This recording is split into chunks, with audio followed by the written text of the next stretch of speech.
Good evening, ladies and gentlemen. My name is Xoliswa Mahlangu. I'm the CEO and the founder of Sifiso Learning Group. And in our group, we have Future Nation Schools, as well as Future Nation College, which is a teacher college. We also have a technology company in education called Sifiso EdTech. And it's a pleasure to welcome you this evening. We all know that artificial intelligence has really entered our lives in many different respects. We use it in our homes, we find it in our places of work, and it's changing a lot of the ways that we're doing things. Obviously, it's also creating a number of challenges in our lives. Often we wonder how much our own privacy is being invaded by artificial intelligence and some of the things that we use in our everyday lives. But we cannot ignore it. At our group, at Sifiso Learning Group, we use artificial intelligence in every aspect of our work, whether it is in HR or marketing or accounting or our technology company, and of course, at our schools and our teacher college. It is important that we continue to update ourselves and educate ourselves, but also participate in molding where artificial intelligence is going, especially in the context of us as Africans.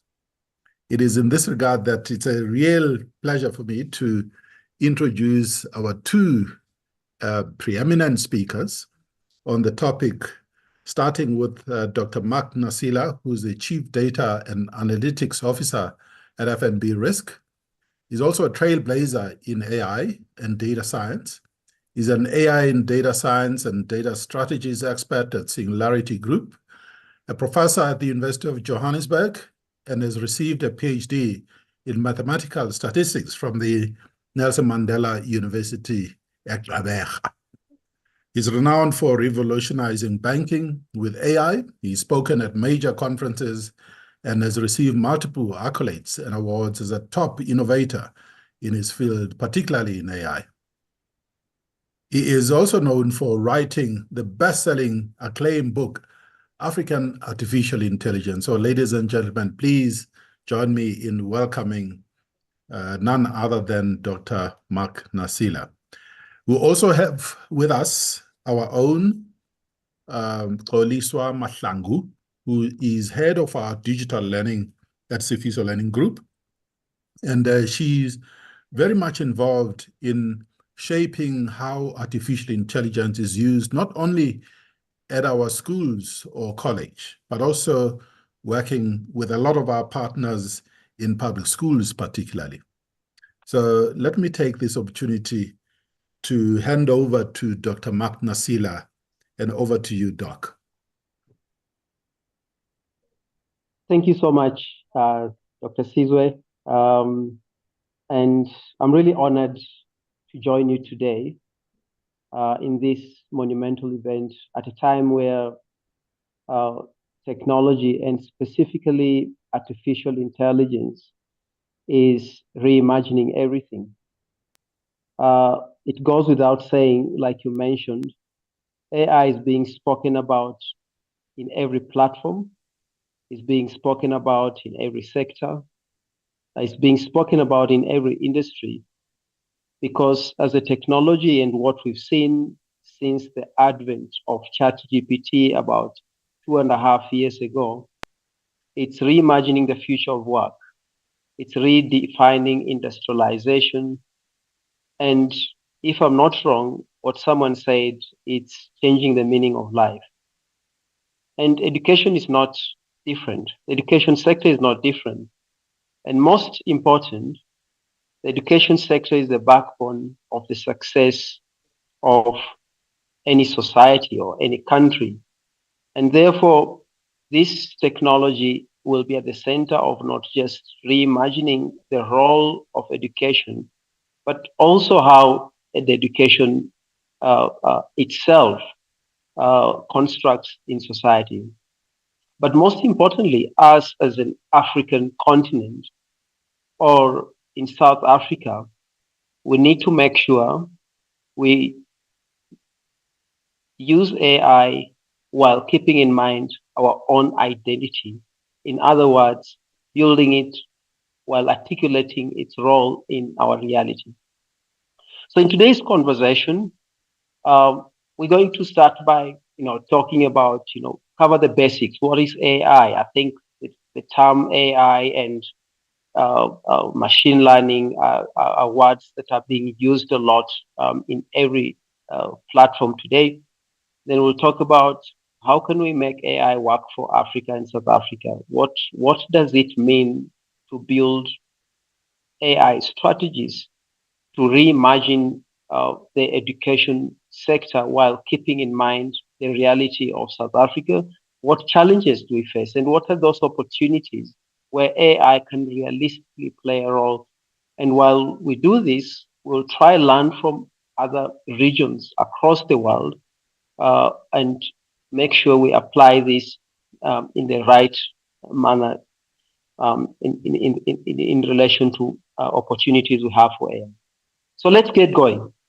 One, AI is an area or the science of enabling systems, processes, or platforms execute human intelligence. This could be decision making, translating language, identifying objects, or even generating language. So for those of you who have played with ChatGPT, or those of you who have played with Gemini, AI models are the ones generating that language you see there based on the prompts or instructions you've given it. But we can't talk about AI and not talk about other subsections of AI, machine learning, which basically is a subset of AI which enables systems or processes learn from data and make decisions with minimal human supervision. Then deep learning is a subset of machine learning that is motivated by the structure of the brain. The way we human beings process information, we use neurons to learn and extract features that we use to either differentiate what we're seeing or identify what we're seeing. A simple example, the only way you're able to differentiate a human being from a building is because your brain has learned the features that make up a human being or features that make up a building. So deep learning models or deep neural networks, basically just like the brain, extract features like identifying a human being or a building and differentiate them. And this is why these models have become so powerful in executing human intelligence. Then, what is being spoken a lot globally today, generative AI. And this is a subset of AI that basically generates content. It could be generating a combination of words into sentences and paragraphs, the way the models were trained, or it could be generating art by combining pixels, or it could be generating music today. And we've seen the advancement in some of these tools that technology today is well placed to actually execute things that you cannot differentiate what a human being will do. Then the last set of definitions, AI agents, these are basically just systems or processes that are automated to process functions with the enablement of AI systems. This could be customer support chatbots. Some of you have received an automated dialing system that markets to your product. That's just an AI agent that's just an agent or a system that leverages AI capabilities to market to your products. In the banking space or even other industries, AI systems are being used to identify risks or even assess risks based on how they were trained. Then this year we heard that we are in the era of agentic AI. While still not mature enough, agentic AI refer to AI systems that possess autonomous characteristics. So they can run by themselves. They can learn from the environment. They can make decisions and even act on those decisions by themselves. They can adapt and learn how the environment is changing. To some extent, uh, we almost talking about AI systems that possess human reasoning capabilities or even human intelligence. While we're not there yet, we're seeing already evidence that functionally these systems are getting there. We're now seeing autonomous cars getting to a stage where they could self-drive for a long time without any involvement of human beings, and this is a very big telling that we are living in an era where every single industry is going to be reimagined, or disrupted, or changed by these capabilities that are redefining everything. Now, if you ask me today, um, why are leaders so concerned about artificial intelligence? Why are businesses putting a lot of money and investment into AI? Why are they making sure that they reset themselves, empower their workforce with literacy around AI and data? It's not just because the technology itself is maturing, but most importantly, it's the current reality that is making them need to leverage AI. A reality that is made up of political and regulatory complexities, geopolitical issues, macroeconomic factors across interest rates. The whole world is reeling from some of the tariffs that Trump put across just a few months ago. Then we've got social cultural preferences driven by just cultural preference, but also the digitization expectation. Today, citizenry and customers want to be identified for who they are. And therefore, the one size fits all products or services that we used to talk about don't work. There is an expectation that we incorporate cultural considerations. But digitization has also created an expectation. And I want to elaborate on that. A few years ago, if you put any product or service on a digital platform, it used to be a very big value proposition. Today, you have to reimagine and personalize it and make it available. So it is an expectation. But also, technology itself is redefining things, driving new industries. Let's not forget emerging risks and some of the environmental issues like climate change, cyber issues, as well as new regulations that are coming up because of technology, data privacy.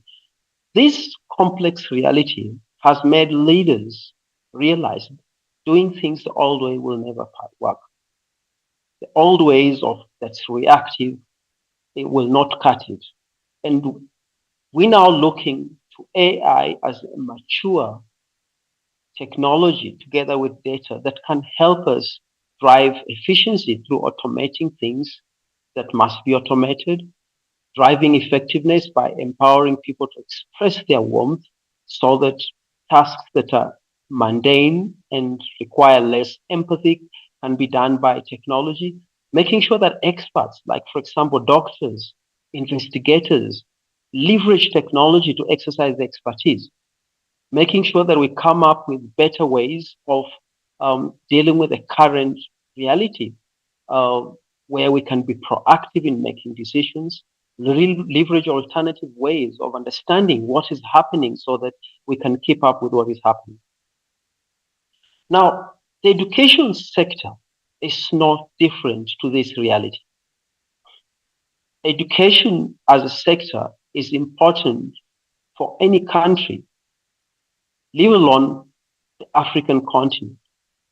When society is educated, you drive economic growth because a lot of people take part in jobs, they acquire skills that allow them to be productive.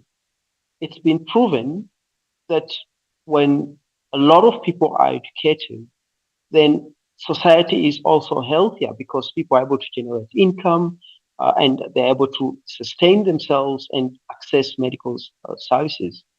Let's also not forget that the more educated society is, the more we reduce inequality, because the gap between those that could access certain resources gets reduced, because people who are skilled can take part in jobs and industries that allow them to afford services and products that they could not afford before. But there's also a shift in cultural change that education can help drive. In fact, as I said, education is the backbone of any society.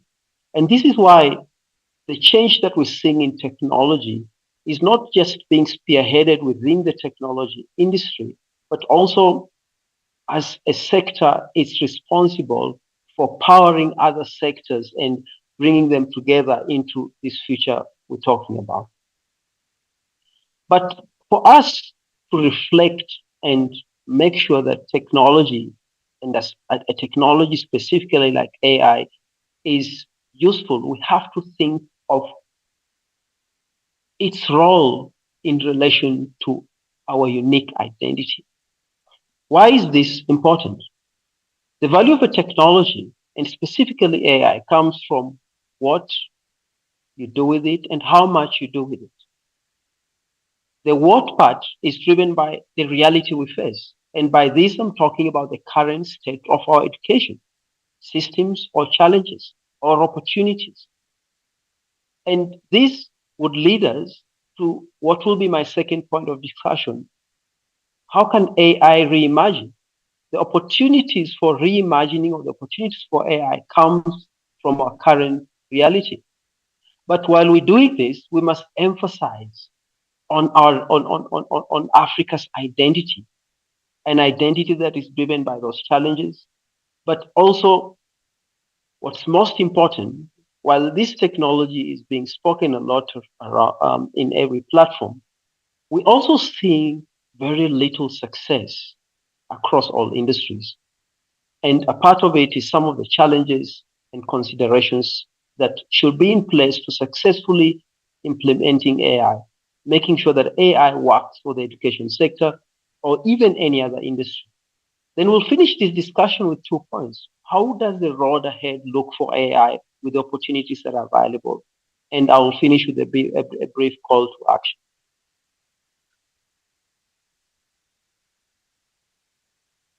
The current state of education in Africa is characterized by 3 areas, and briefly, the challenges and opportunities. And Africa is no different to a lot of other emerging nations where access to education is a challenge for a lot of students. Investment in education and budgets is still a challenge.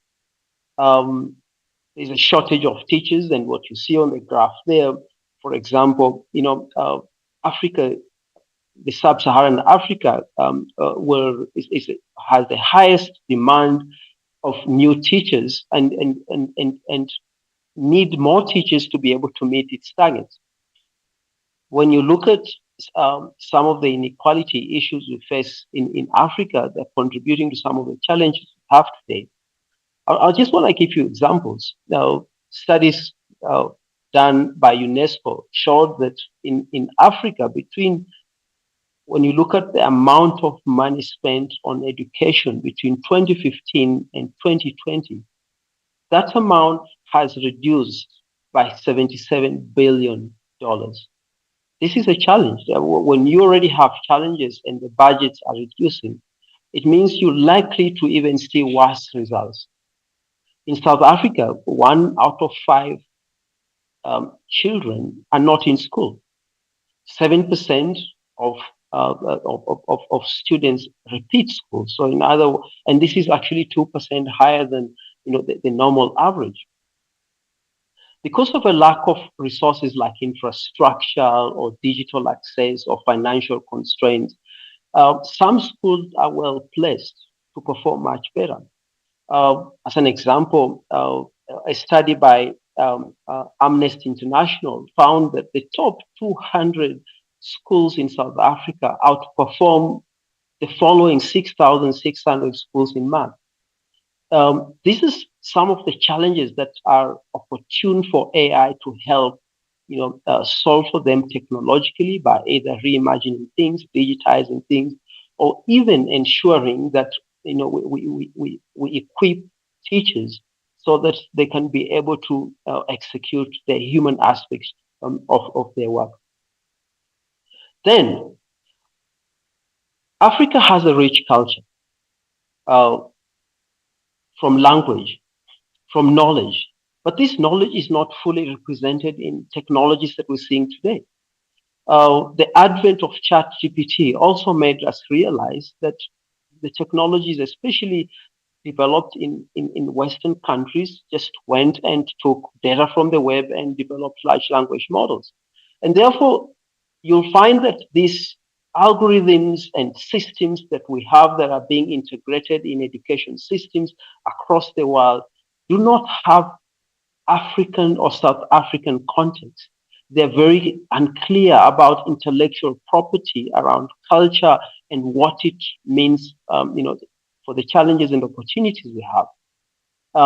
There is no clear benchmark of what are the best learning models. And believe me or not, uh, if education and even any other platform is positioned while incorporating culture, it becomes very easy to learn and align on opportunities, um, including, for example, we talk about SDGs. These are the United Nations Universities Call of Action to End Poverty or even protect the platform. If those are not defined in the context of the African nation, then education system is not able to influence them correctly because the education system should incorporate that reality so that learning can be more practical and relevant while even incorporating this as an identity. This is what forms the basis of incorporating the identity from an African perspective. Now, where can AI play a role? Um, the opportunities for AI in Africa will be very different to America. The challenges America faces in education are very different from what Asia faces, very different from what the United Arab Emirates face, but also contextually different. So our opportunities provide our challenges in reality provide opportunities for where AI will play a role. And we must emphasize this is an identity that defines the role of AI. And the first one is personalized learning. Now, the one size fits all learning is a challenge because students have different learning challenges. We've got different skills and preferences and different abilities and interests of what students want to play, but also this the challenge of resources to be able to provide personalized learning. Um, think about the ability to assess students at an individualized level. Think about the ability to identify learning gaps, which are very unique for every student. Think about the ability to provide customized learning paths so that people can explore their own, or students can explore their weaknesses and strengths to make sure that they use technology to learn and understand and acquire skills to be able to to be able to use them in a working place. And this is why you see, for example, here a platform like Disco, which integrates course builders, virtual AI chat assistants. Teachers today can streamline content, they can manage, learning platforms the way social media is managed today. And therefore, trainers and educators can actually design personalized training programs, engage with students offline, um, come up with lessons that can enable students acquire skills in a much more personalized format. If you ask me today, what is the best way of learning is making it enjoyable so that we can adapt. Um, a lot of us grew up hating certain subjects because they were not positioned in a fun way. And not because the teachers were not good, but there's certain subjects that just require more engagement. But to do that with limited resources is very tough. So when you look at platforms like Kahoot, allow you to gamify learning. And it allows you to gamify in a personalized way, including enabling family members, parents to engage with students and design more personalized. And you see on top there are different quizzes that can be designed for different subjects while focusing on weaknesses that have been identified with data on the learning in the learning value chain of students. It allows students to adapt and progress different difficult levels and look at scenarios that would help them become better at an individual level. These tools make it so easy for teachers. The ratio we have between teachers and students is not sustainable to do things the old way. That's why platforms like Quizlet are very, very, very critical. But the process of teaching has got a lot of manual work. Think about creating assessments, um, you know, providing information to students, providing feedback to students, the ability for, teachers are human. And sometimes you want your teacher to have jokes. Today, AI can even help design jokes personalized at the subject level, generation of report card comments, generation of questions for exams or assessment, or even just brainstorming questions. And therefore, platforms like Magic School today can allow teachers to plan their lessons, create content, create assessments, engage with students, and in some instances, even in an automated way, mark exams. And this allows teachers to focus on providing that personalized touch, to provide feedback, and to look at gaps and look at where the human touch is needed to facilitate learning. This is the power of AI in empowering teachers. Now, automating tasks teachers use allows them to actually exercise their warmth. And I want to share this example with you from Alpha School in Texas, which has allowed teachers to actually become coaches. We've all been talking about the future of work, what type of skills they're talking, and how do we prepare students and young students from a young age to build on skills that, for example, explore human intelligence. And I'm talking about things like critical thinking, creativity, skills like that. Look at what this school has done. This school only teaches for 2 hours a day with AI, and their students are 2 years ahead of the US average. It's called Alpha School, and it might be the future of education. There's no lectures, no homework, and no fixed pacing. Each student works with AI tutors and adaptive applications to learn, then move forward as soon as they master a concept. Adults take the role of coaches, not teachers, and the afternoons are for life skills like public speaking, physical training, and entrepreneurship. Their students show a rate of growth 2.5 times higher than students in regular schools on national tests. Critics say the dataset is small, biased, and are quick to remind people this comes with a big price tag. But just imagine the potential. And it's not a future concept, it's already happening. So the real question is, will traditional schools evolve? Exactly. So the future of work means that we as people have to make sure we build skills that allow us to focus on human intelligence and perform tasks technology is not good at. But if we use old ways of doing things, we're developing people to do to prepare them for mundane type of work, which technology is better at. And there is no workplace today that will survive in the future when people are doing what machines should be doing or vice versa. The future of work needs people to be people. But another area is monitoring. And while I showed you the Magic Plus platform, which enables teachers even perform assessments and monitor students, AI in China is reimagining monitoring to another level, including using technology to do what's called brainwave reading, using facial expressions to understand brain activity, especially for young students at the early childhood level, so that we can help create a foundation of enabling students to concentrate, especially when they are needed to concentrate. Have a listen at this one. This kid is not concentrating. How do I know? Because he's wearing an AI device that measures his focus. This Orwellian technology is being deployed in China. It scans brainwaves in real time and reports the data to teachers and parents. But there's more. Cameras track every yawn, uniforms have chips to monitor location, and even phone use is recorded. It feels like something out of a dystopian sci-fi, but it's real. Follow for more real-life Black Mirror technology. So that is developed by a Chinese company called BrainCo, which leverages neuroscience, machine learning, and cognitive thinking science to be able to use technology to understand the learning process, where learning fails, where concentration is happening. And this is where teachers can interject and help students maybe take breaks as opposed to just going through curriculum, and you have students spending a lot of time in classes and yet they're not acquiring knowledge. But AI and data go together, and in today's world, you actually progress comes from what you measure.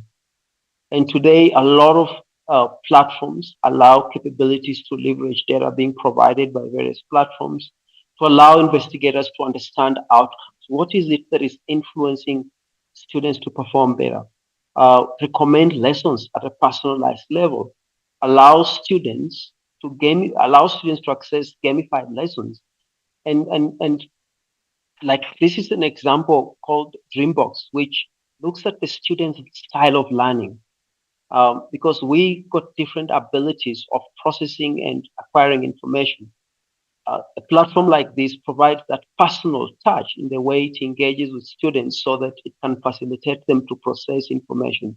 There's lots of learning platforms, and I will encourage you, look at, for example, Duolingo, Gradescope, 360 Learning, or even Smart Sparrow, which leverage a lot of data processed in the process of collected in the process of learning to facilitate the learning process. One of the last examples I want to touch on is we talked about African languages being underrepresented in technology. And if we don't do anything about it, we're likely to end up with education technology platforms that are more westernized and do not fully cater for our reality. And what we're already seeing is that these platforms like ChatGPT, Gemini, are trained on what's available on the web, which underrepresents the context. It's not just multilingual underrepresentation, but context. Language represents the way of thinking, the way tradition has changed, culture, and things. And if it's not part and parcel of a curriculum, it also makes it very difficult to facilitate learning and provide, a context in how things should be positioned. And I've interacted with this company, Lelapa, who are doing some great work in making sure they not just digitize African languages, but they design them to support, enhance, and support, African languages. And today, their platform, Incuba, has got Swahili, Xhosa, Hausa, isiZulu, Yoruba, and they've got a roadmap to make sure that all African languages are represented. And this type of platform can empower education platforms so that we can provide learning with context on what is happening so that the skills can be acquired towards either empowering students or solving problems in the right platform. But the last two sections now look at challenges and considerations when we embark on AI. There's certain challenges, and most of these every other industry will face. One, AI requires academic integrity. In other words, as part of the journey and the process of learning, we need to make sure that we're leveraging the right people to help facilitate, adoption of AI in schools. Transparency is a big challenge, in privacy, because we're already seeing cases of misuse of privacy, of private data, but also being open with what we're using technology for. Are we using it for the right purpose? Are we misusing it? Or are we using it to just create a shortcut? Awareness is also critical. Driving literacy programs on how AI works, its limitations, ethical implications. AI leverages a lot of data. In fact, data is the lifeblood of AI. It's important to monitor this data, what it's being used for, including continuous monitoring and evaluating AI outcomes, especially when its implications are on young children, on children whose future is being determined by these systems. But also, we're likely to face resistance from society on AI readiness. How do we go about dealing with that? How do we make sure that we convince parents that AI is good for their children? How do we make sure that we provide measurable oversight? Because things could go wrong. People could contaminate education curriculum. People could try provide intervention and create actually damage in AI systems. Education AI systems are likely to be subjected to cyber attacks. That is what is driving the geopolitics of today. So while we're looking at opportunities for AI as well as where AI could help, let us think about what could also go wrong. Countries that are winning with AI are not just thinking about, okay, we're going to reimagine this, they're also thinking about challenges that come with it. And last but not least, we've covered quite a bit from introducing AI to opportunities that are available, taking you through a lot of use cases, personalized learning, adaptive learning systems, whether it's data-driven insights, empowering teachers, or even leveraging AI, to create, to support multilingual learning platforms. It is important that the journey to adopting AI is inclusive from the onset. Bring people along either through literacy programs. We must invest in policies that build trust in technology. It's important that the role of Africans, and specifically the South African context, is aligned with what these solutions are doing. Because if we don't solve for that, we're likely to receive so much resistance. But then we also need to make sure that there's alignment across all sectors in what AI is going to do, so that there's alignment, on ethical and priorities from even a culture perspective on what AI is going to do. And maybe identify one or two areas which are going to form a basis of what AI is going to do for the education sector. Thank you so much. And I look forward to us engaging in the panel discussion so that we can identify opportunities for us. Thank you so much, Sizo. Well, thank you very much, Dr. Mark Nasila, for a very, very interesting presentation and very thought-provoking. Just a number of things, especially, all aspects of your presentation, plus the call to action that you've just indicated. So really appreciate it. So Dr. Nasila is going to stay online to answer quite a few questions that have already come in through the YouTube chat. And if I could just encourage all participants to, post your questions in the chat, and then we'll deal with them after the presentation that's coming just now from Ma'am Xoliswa Mahlangu. As I indicated earlier, Ma'am Xoliswa Mahlangu is head of digital learning at Sifiso Learning Group, Sifiso EdTech, as well as college, Future Nation College.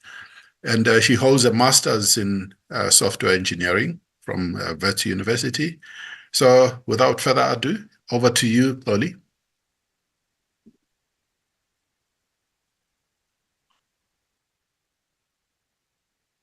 There we go.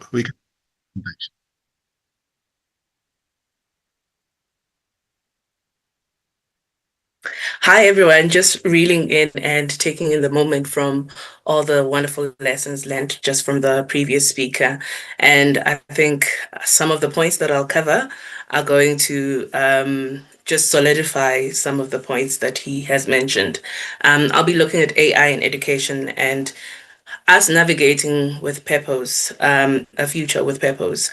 The truth is, we are in a space where there are people who've got access to AI, and those who have access to AI find themselves in a classroom where the teacher is using AI to plan the lessons. They are allocating students the work, and the students are using AI to actually answer the questions. Then all of those questions are even marked by AI. And if we find ourselves in a space like that, then where is the space of education in that? So, why this talk matters? Education is at a very historic inflection point. We're starting to question what is learning, what should we be learning if we've got access to information so quickly. Is it still enough for us to be remembering things? Is learning definitions still what we should be focusing on? So we are at a point where we're moving from all these encyclopedias to information that is accessible to us at our fingertips. AI is impacting not just what we learn, but how we learn. We are seeing people having access to chatbots that can teach them. I think another point that the doctor has mentioned, we've got personal tutors that students can use. So in a space like that, what is the role of the teacher? And will AI we consume AI passively, or are we going to use AI to craft things? There are quite a number of trends that we are seeing. So we see countries like Singapore that are using AI for their differentiated learning, and most of their students have personal tutors, AI tutors that take them through the things. We're also seeing some trends in Kenya where we've got low tech solutions like WhatsApp, where people have personal tutors there and they can access the information really quickly from there. Then we've got people on the far right, like Australia, who've gone out and banned the use of AI in the classroom because students are just copying and pasting. And we've got the US that is doing a number of experiments and trying to see what can be done and wanting to be front in the line of things that can do. But one thing that we notice from all of these is there's innovation, lots of it, but there's also unease because people are just using AI for the sake of using AI. The realities in South Africa are also quite mixed. There's lack of coordination. So there are schools that are doing quite a lot. There are schools that don't even have access to the internet. I was chatting to another partner earlier on today, and they were just talking about a rural community where even an electrification project was rejected by the community in spaces like that, how do we then put in AI? There's spaces where there's basic infrastructure, where there is no access to the internet, where you need to go stand under a specific tree. Are we at this point where we should be talking about AI integration when we haven't even put in enough internet for all? But what are the costs if we as the country get left behind? We also see minimal and uneven teacher development. There are teachers who are accessing a number of opportunities that are available online. If you just do a quick search on AI courses for teachers, you'll find quite a number of them. But there's also teachers that are even still afraid of using their computers. There's also the fear of being replaced, and the fear of being replaced is not unique to the education space. It's everywhere. Like people have asked, will AI replace them? And I think there's no term that's been quoted a lot, like AI won't replace people's jobs. It's the people who know how to use AI effectively that will. So we need to get our teachers to a point where they're not afraid of being replaced. They have the necessary skills. Another reality is that youth are already engaging with AI tools like ChatGPT, even from the youngest, even from a 5-year-old who can say, Mommy, please help me write the story. Let's think about this journey that this person is going through. Mommy, turn me into a character and add me in a storybook. To grade 10s and 11 that are just taking a picture of a sum and being able to write their homework step by step by step. So there's a lot of use of AI, but it's quite uneven at the moment. So with the talk today, we just want to look at how we design AI for equity in the accelerated world, how AI can support teachers, not sideline them. What does assessment look like in a space where answers can be generated in seconds?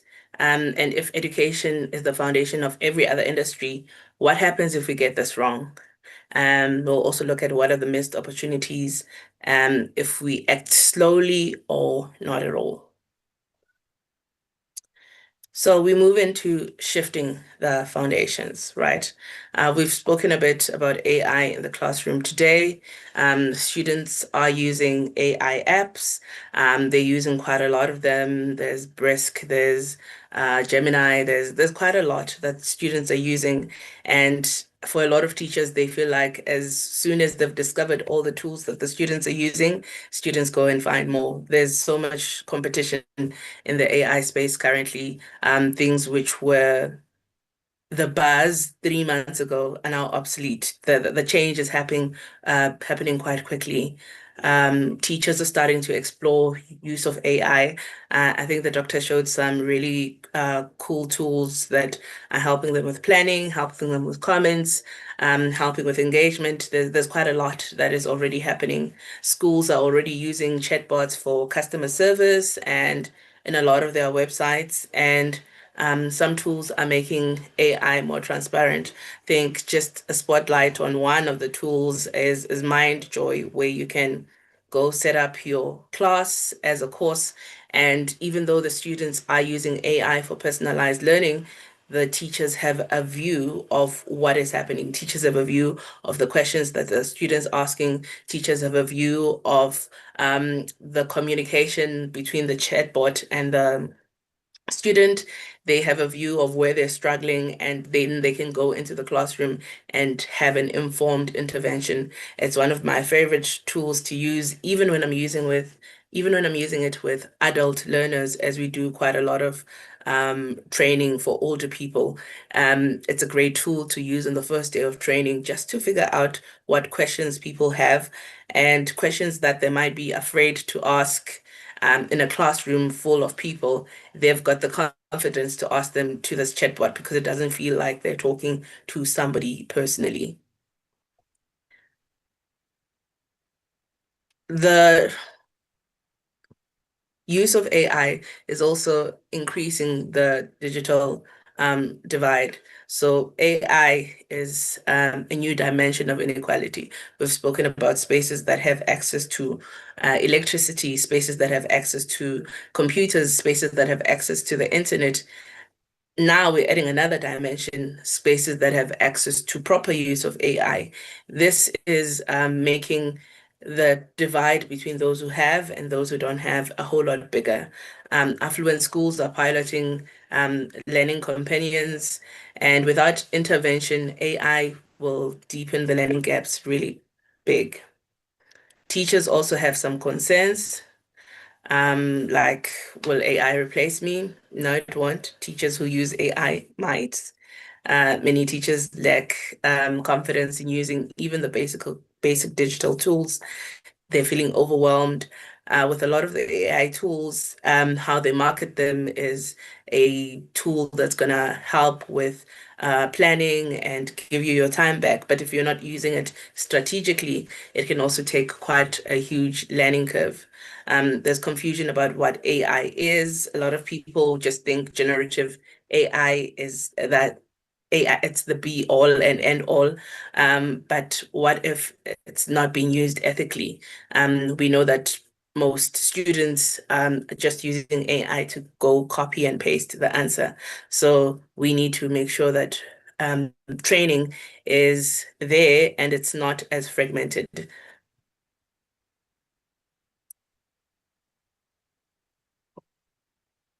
As we mentioned, there's countries like Australia and Italy that have put temporary bans while they're catching up with policy. Some other countries like India and China are investing heavily in AI for personalized learning. This reflects the values of the countries and the fear of misuse or the desire to innovate. And as South Africa, we must get to a point where we are defining our own position and what we want to achieve as a country. We need to have a mindset shift. We can't just go out there and ban tools, even though we might be afraid of cyber attacks or we might be afraid of things we don't have a full grasp on, or all the things that are popping up. Banning the tools ignores their potential, and students are going to use them anyway. I know a lot of teachers have gone to the use of of GPT-0 to check if information was created via an AI tool or not, but students are always finding ways to bypass it. When you look on TikTok, you find so many videos where they're looking for ways to bypass it. So we need to get to a point where we're shifting from control to curiosity, from a state of panic to being prepared. Teachers need to find themselves being designers of AI enhanced learning and not just mere users of it. And they need to lead the integration with intention and not confusion. We need to reimagine teaching and learning. We made an example earlier on how a few years ago it was okay to just say students should give you a definition in their homework. But right now that doesn't help much because they're just going to go look up the answer and write it down without without assimilating the knowledge. So we need to look at how we're doing things and how we do them differently. So we need to use AI to move from content delivery to looking at skills and actually marking students against the skills, not just what they've written, but what they've learned and how they've changed from the last time you have actually interacted them. Learning with is no longer about just memorizing facts. AI can retrieve those really quickly. What are those facts for? How are we using those facts? How are those facts integrating into an actual project? How are we learning the skills and implementing them in a real life situation? How are we training these kids for careers that don't exist at the moment, but careers that they'll find themselves in? An emphasis to shift from just learning to critical thinking, questioning, creativity, collaboration, and curiosity. Teachers becoming learning designers and thinking coaches, not just teachers who are the sage and they're the ones that know everything. We're moving from encyclopedias to AI. I actually had a laugh when I asked my daughter earlier on what an encyclopedia is. They're so used to the internet that they're not even aware that before you actually had to go consult a book and people had volumes and volumes of encyclopedias. Now, all that is in a cell phone, right? Education once focused on acquiring static knowledge. AI is real-time, contextual, conversational knowledge where students can go back and say, explain it again. I didn't hear that properly. Give me more examples. Those are tools that students are used to. And as teachers, we need to also just make sure that we are catching up to that.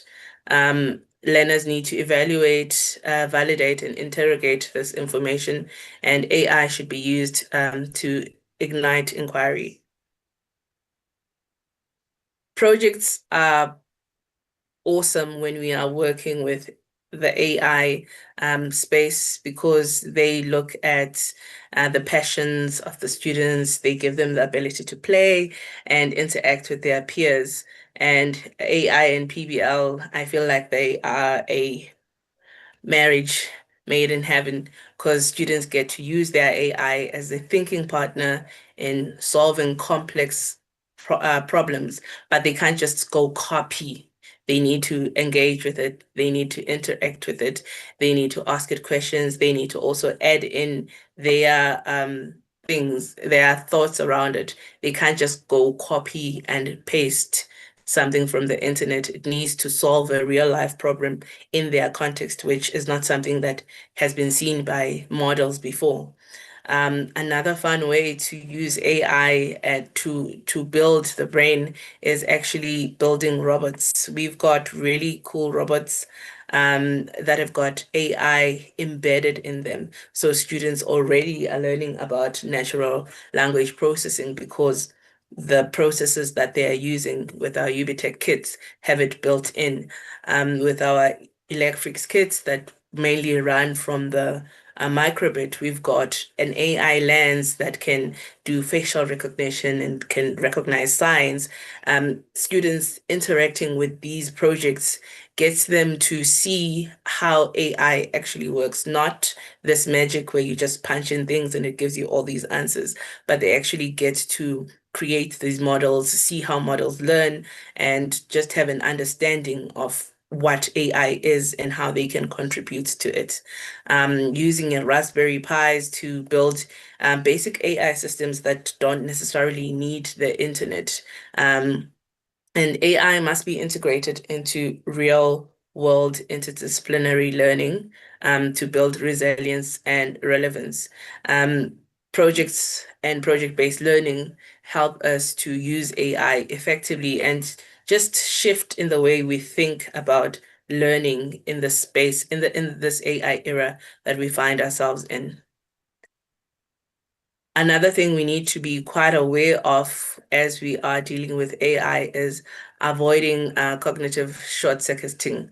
A lot of the students that have started using AI can tend to over-rely on it. I was reading this article from a study that was done by MIT, and they were saying people who have used generative AI when they were observing their brain activity, it just wasn't reaching the peak levels because they're just expecting answers to come and they're not learning in that space. And it was better for people to go on a thinking first, then AI last approach. And we need to then make it a culture with our students. We need to design homework that is with AI in mind, because we know they're going to use it, right? But we shouldn't stop them thinking. We must be just deliberate when we are designing tasks and make sure that they build mental models before using the AI to extend them. Another way that the MindJoy tool that I said I really love does this, teachers can create their own chatbots, and the chatbots can ask students, what do you think? So instead of giving them an answer, they can ask, what do you think? Have you tried this? Have you looked at this? Before it goes on to explain. So using tools that are built for interaction in the AI space and making sure that you record all of those and you get the students to actually have a journal of the things that they do.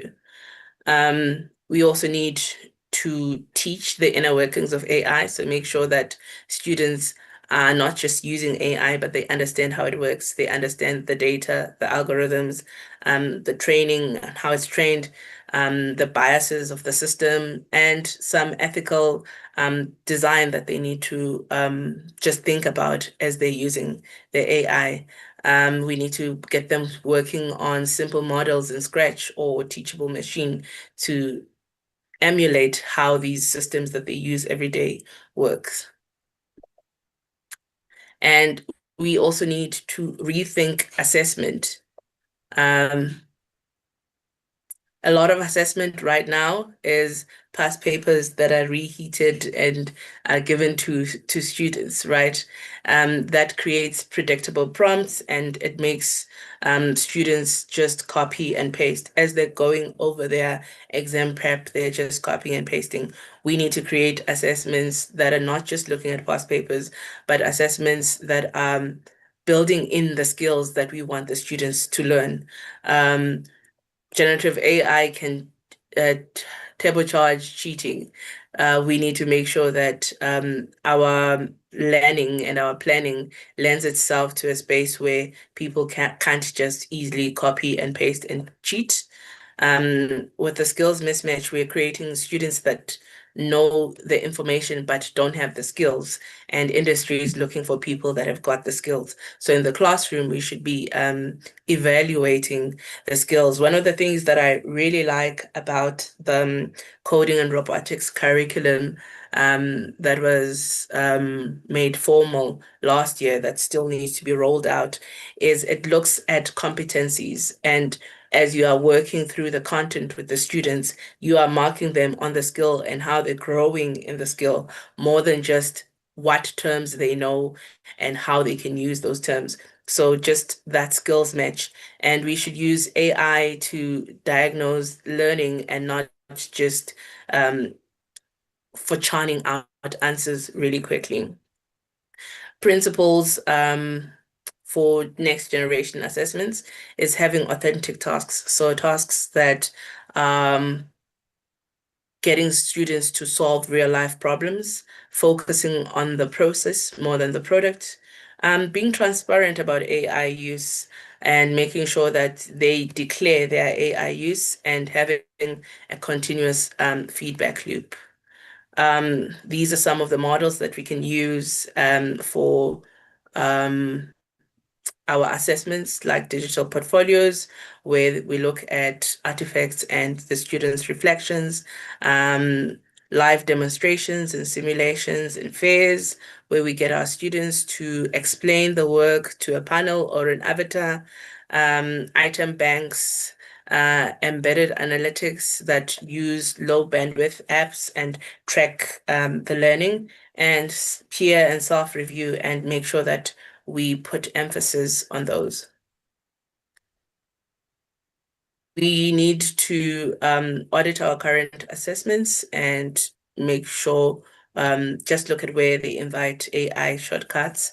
We need to pilot alternative models, start small so that we see how it's going. We need to train our teachers, leverage tools like Manjo or WhatsApp, and shift our policies. And success looks like where our learners can say how they used AI and not just what they produced. Teachers can spend less time policing or how AI is used. Systems move from marking answers to mapping growth, and we can get to a place where our credibility rises. We spoke about projects, but projects are really great in the age of AI. They build real things that matter. They let learners choose meaningful work. Learners learn through collaboration, and they encourage curiosity and iteration. And that feedback loop keeps on making it work. These are just some cool projects that students can work on as they start their AI journey, like building their own chatbot or having a hackathon, an AI for Good hackathon, or integrating it into their robotics projects. We need to change what we are measuring. Not did you just complete the worksheet, but what did you learn? What problem are you solving? What would you do differently? Use rubrics for assessments and make sure that we journal and make sure that we ask them what worked, what were they comfortable with, what would they change. The risk of AI in education, cognitive atrophy, people get addicted to it and they stop using their brain. So we need to make sure that we're always waking the brain up. Dependency on AI, the biases that exist, some digital exclusion, and addiction and mental health. We need to remember that at the end of the day, these are apps, and the creators of it want people to they want people to be users of their app. They're going to be reporting on the number of users of their app. So there is a bit of addiction that is built into it, and we need to make sure that we keep on checking ourselves and checking the use of it.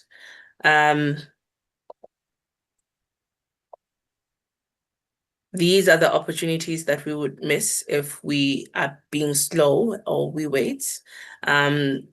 Will be displaced in the globe. People are using AI. We can't wait, but we need to find systems that are going to make it work. We need to include AI in our curriculum.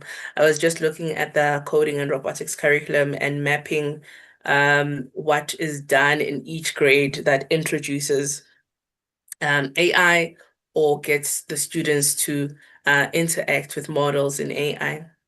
And it's been well written because in every grade, there might just be pattern recognition or just introducing a few of the tools or getting them to build a smart city. But there's things that are being introduced in every grade to make sure that students are building their understanding of the AI and building their AI muscle.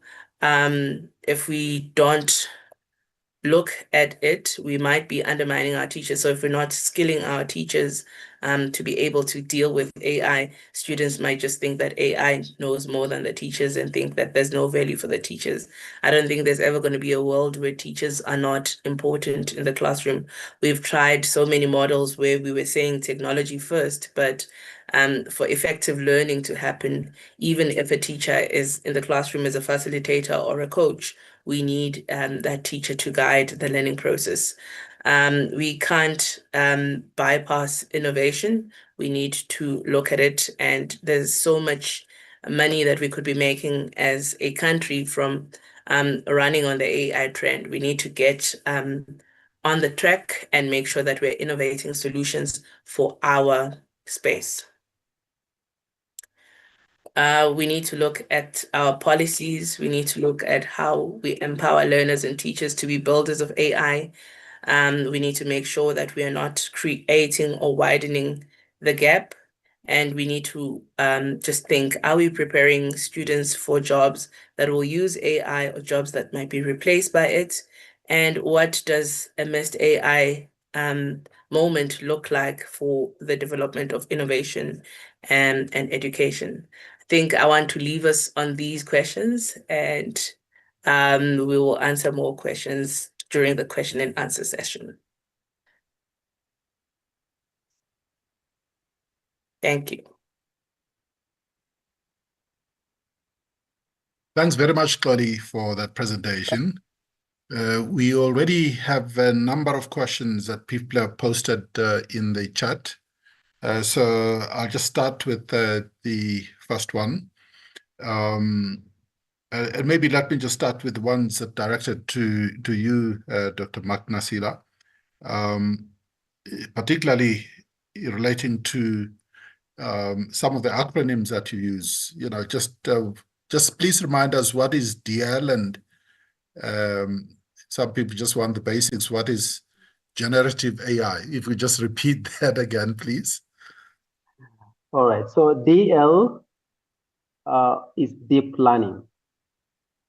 And this is what I say, this is a subset of machine learning that is motivated by the structure of the brain. Good. Then, okay. Yeah, ML is machine learning. And then generative AI is a subset of AI that looks at generating content. No, good. No, thank you. Thanks very much.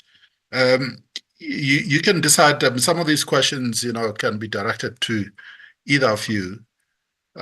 Just your thoughts on the widespread opinion that AI is headed in the direction where it's going to replace humans in job roles such as teachers, etc. Just your thoughts. I'll start with you again, Dr. Mark. Thanks, Dr. Caesar. So I think it's a fair question.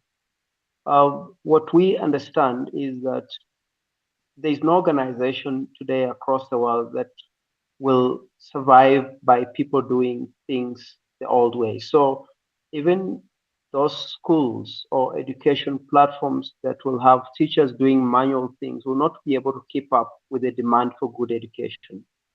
So one way of losing a job is actually losing business. But uh, it requires very good planning to make sure that people are equipped with skills to do what technology cannot do. So if organizations embark on strategies without thinking about the human side of AI, you end up having people lose jobs because AI is doing what people do. But if you empower people to teachers to do the coaching, focusing on personalized teaching, focusing on the gaps, then you actually create more opportunities for them to focus. And that's why we're talking about the future of human and machine partnerships. Teachers doing what they're supposed to do, that technology cannot do, and machines doing what machines are supposed to do, automate things. No, thanks very much. And then for you, Chloe, can AI meaningfully enhance PBL and critical thinking, or does it risk promoting shortcut learning? I mean, you sort of covered that question in your presentation, but yeah, just in the context of PBL specifically.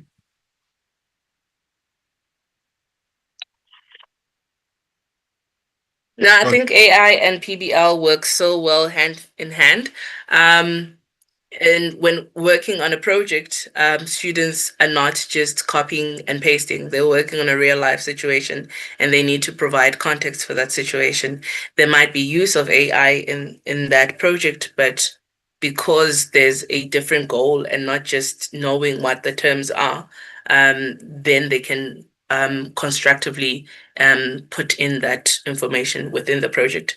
It enhances it because then things that would have taken them a whole lot longer to do, they can do quite quickly. I've seen projects being done where students were creating comic books.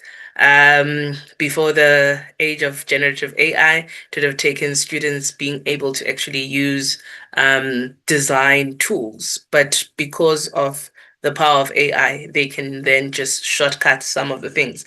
But we need to be very clear on what skills we're trying to teach and making sure that that part is not bypassed or shortcut. Yeah. And then, with the reliance on AI, humans not being made dumber, or do we understand what we are giving up or what the trade-offs are? And any of you can answer that question. What are the trade-offs?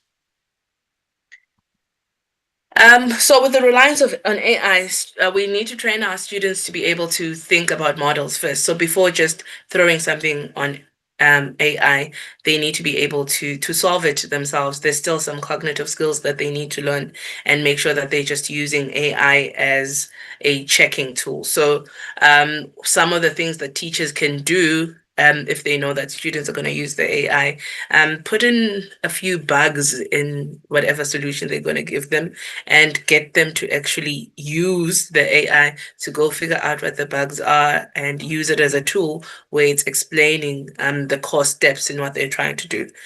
We know that they're going to use AI. Let's design instruction in such a way that the use builds the skill. Dr. Maybe I can just, yes. So if we develop strategies and invest in technology without investing in cognitive abilities, we're going to slow down the development of cognitive abilities. And studies are already showing that. Studies in the US compared users of ChatGPT, and I think Xoliswa touched on that study, where when they looked at the brain composition of users of ChatGPT versus those who don't use, and most users of the technology, their brain is not developing as it should be, and therefore that balance is important. So we talked about problem solving, critical thinking, things like being empathetic, and the ability to just be visible and be conscious in the environment. one of the most critical skills that is not spoken about a lot is humility. You know, people who are very humble are very good problem solvers because they're able to see and understand things in context.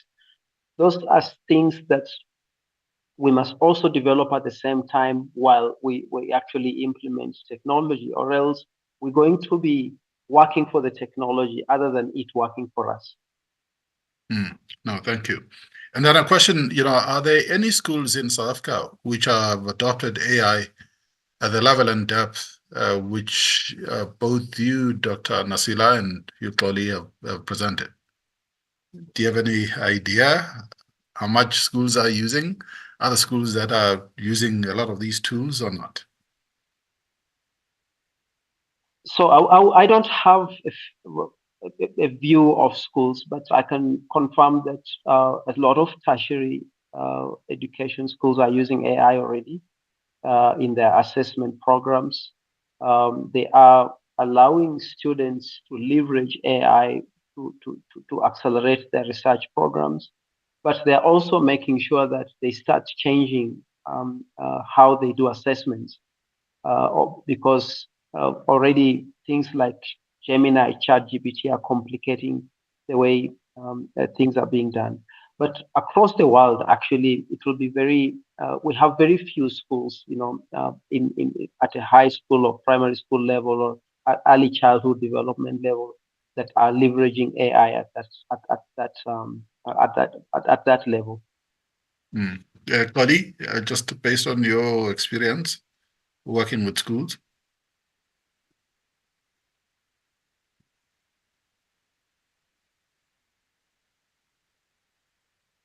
Can you repeat the question? My internet is acting up.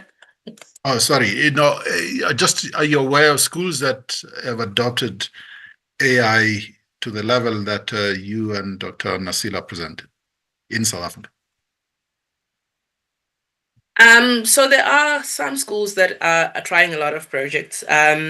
Most of the ones that are doing a lot of AI and integrated strategies are schools that are more affluent, that can afford to get subscription models for the schools and make sure that everybody is using the tool. So there's quite a number of schools that are already using MindJoy as an actual tool in the classroom for all their students.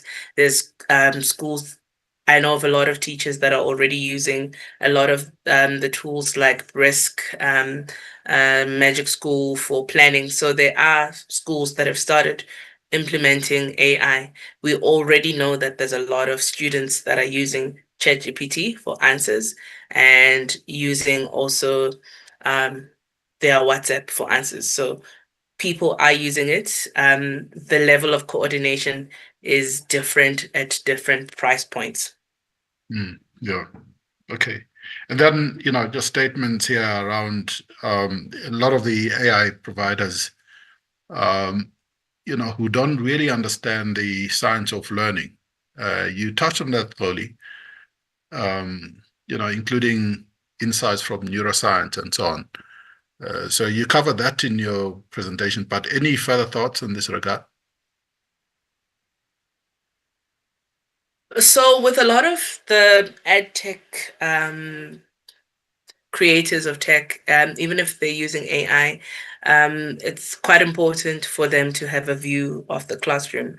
I think a lot of technology that's built by people who have experience teaching or being in a teaching field it works a whole lot better than tools that were just created by a lot of engineers that have never spent time in the classroom.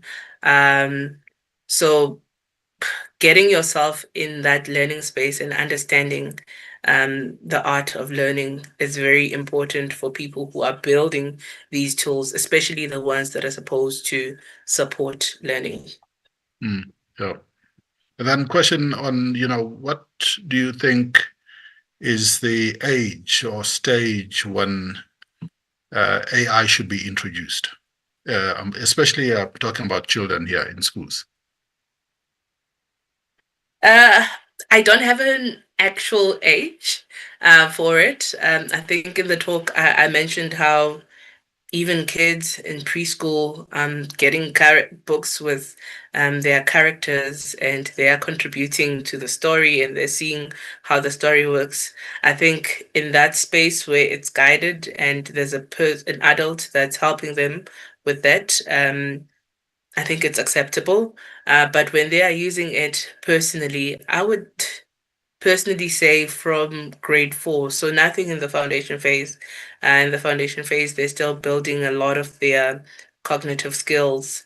Even in the intermediate phase, I would still say it needs to be used with caution. We still want them to build the brain models. We don't want them having to calculate everything. When I think of AI, sometimes I think about the introduction of the calculator.